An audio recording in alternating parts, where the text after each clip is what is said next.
तो ये क्वेश्चन करते हैं, let P be the point on the parabola, है ना, पैराबोला की इक्वेशन दे रखी है, y square is equal to 8x which is at a minimum distance from the centre C of ये सर्कल की इक्वेशन क्या है, plus y plus six square is equal to 1।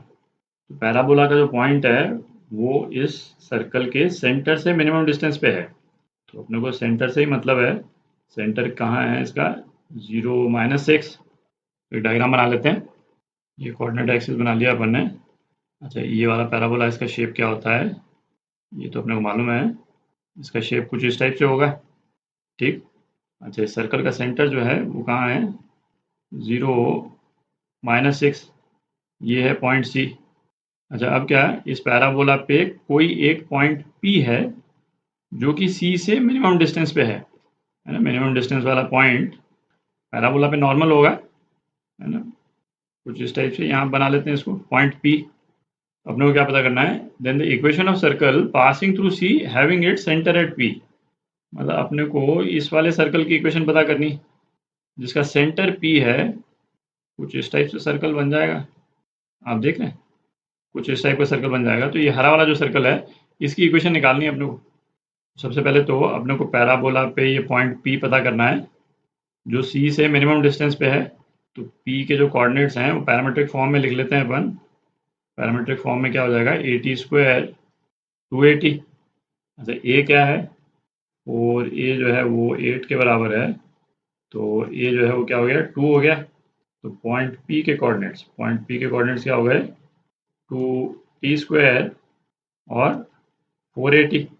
तो पॉइंट पी और सेंटर के बीच का डिस्टेंस मिनिमाइज करना है अपने को। तो बेसिकली क्या मिनिमाइज करना है, पी सी स्क्वायर को मिनिमाइज करना है, ठीक है। पी सी मिनिमम मतलब पी सी स्क्वायर मिनिमम, इसको अपन ऐसे डी बोल देते हैं। तो ये क्या हो जाएगा, ये क्या हो जाएगा, 2t² - 0 होल स्क्वायर प्लस, अच्छा 480 नहीं है, ये 4t है, 4t है ना, ए की वैल्यू अपन ने डाल दी, 4t आ गया। तो 4t प्लस 6 का स्क्वायर, तो ये क्या हो गया, 4t⁴ plus 16t² plus 48t plus 36, ठीक। तो टी की किस वैल्यू पे ये मिनिमम होगा, इसको डिफरेंशिएट कर देते हैं, dt/dt is equal to 16t³ plus 32t plus 48। इसको 0 से इक्वेट कर दें तो ये क्या हो जाएगा, ये है 16t³ plus 2t plus 3 is equal to 0। थोड़ी जगह कर लेते हैं। अब ये वाली इक्वेशन देखें, है ना, अपने को t की वैल्यू निकालनी है जब ये इक्वेशन जो है वो 0 हो जाएगी, है ना। ऑब्वियसली स्टैंडर्ड इक्वेशन नहीं है ना, क्वाड्रेटिक इक्वेशन नहीं है ये। तो ऐसे केस में क्या है, जो सबसे छोटे इंटीजर्स हो ना वो डाल करके देखें, नॉर्मली, है ना, इक्वेशन सेटिस्फाई हो जाएगी। आपको बहुत ज़्यादा बड़े इंटीजर तक जाने की ज़रूरत नहीं पड़ेगी, है ना। इस तरह के केसेस में, है ना, जैसे -1 1 2 -2, है ना, ये 4 इंटीजर्स आप डाल करके देखें, कोई ना कोई एक इसका फैक्टर निकल ही जाएगा। तो इस वाले केस में आप देखें, जैसे -1 यदि आप डाल देते हैं तो -1 इसको सेटिस्फाई कर देता है, ठीक। तो एक फैक्टर जो है इसका क्या आ गया, t+1 और फिर t² - t plus 3 is equal to 0। अच्छा, इसके तो कोई सॉल्यूशन है नहीं, दिख रहा है, डिस्क्रिमिनेंट लेस देन 0 है। तो t की क्या वैल्यू आ गई, t की वैल्यू -1 आ गई। t की वैल्यू -1 आ गई तो p के कोऑर्डिनेट्स अपन पता कर सकते हैं।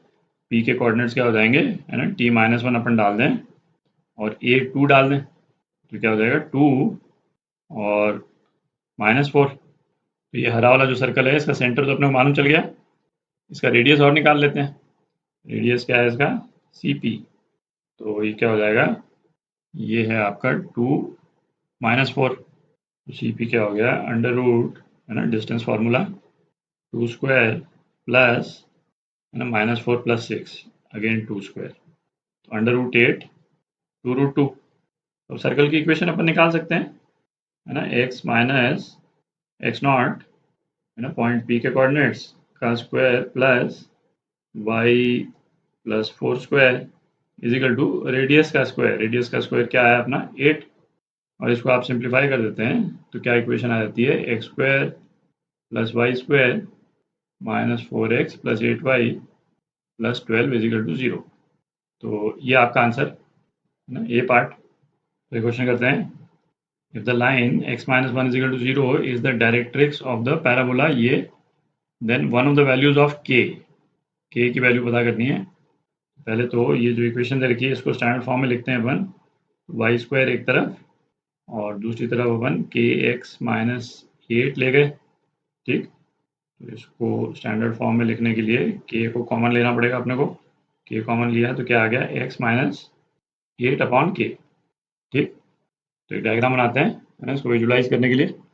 ये एक्स वाई पैराबोला का वर्टेक्स जो है वो कहाँ पे है, 8 अपॉन के 0 पे।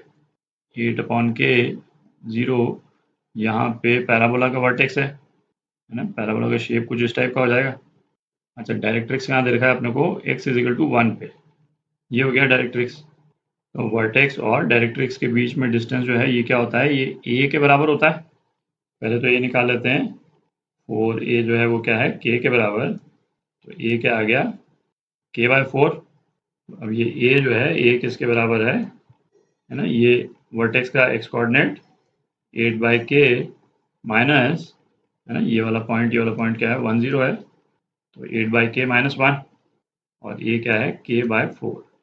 ये क्वाड्रेटिक इक्वेशन आ जाती है।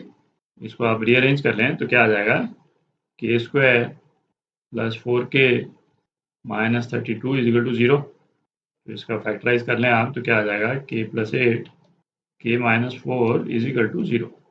के की दो वैल्यूज आ गई, 4 और माइनस 8। तो अपने को क्या दे रखा है, वन ऑफ द वैल्यूज।